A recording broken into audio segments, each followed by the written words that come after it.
मो ना महेन्द्रनाथ साहा मु जड़े असुरेश अंचल समाजसेवी पवित्र बाहुड़ा यात्रा उपलक्षे मु प्रभु जगन्नाथ पाखे मोर एति प्रार्थना जे मो अंचल समस्त जनसाधारण को प्रभु जगन्नाथ घंट घोड़े रखंतु एवं रोगमुक्त रखंतु धनधान्य रे भल भरपूर रखंतु। यह मोर जगन्नाथ पाखे मोर विनम्र प्रार्थना। मो ना महेन्द्रनाथ साहा मु जड़े असुरेश अंचल समाजसेवी पवित्र बाहुड़ा यात्रा उपलक्षे मु प्रभु जगन्नाथ पाखे मोर एति प्रार्थना जे मो अंचल समस्त जनसाधारण को प्रभु जगन्नाथ घंट घोड़े रखंतु एवं रोगमुक्त रखंतु धनधान्य रे भल भरपूर रखंतु।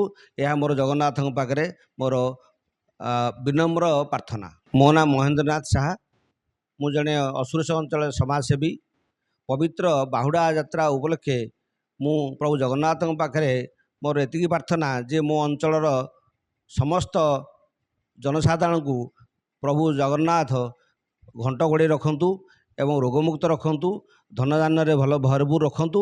यह मोर जगन्नाथ पाखे मोर विनम्र प्रार्थना।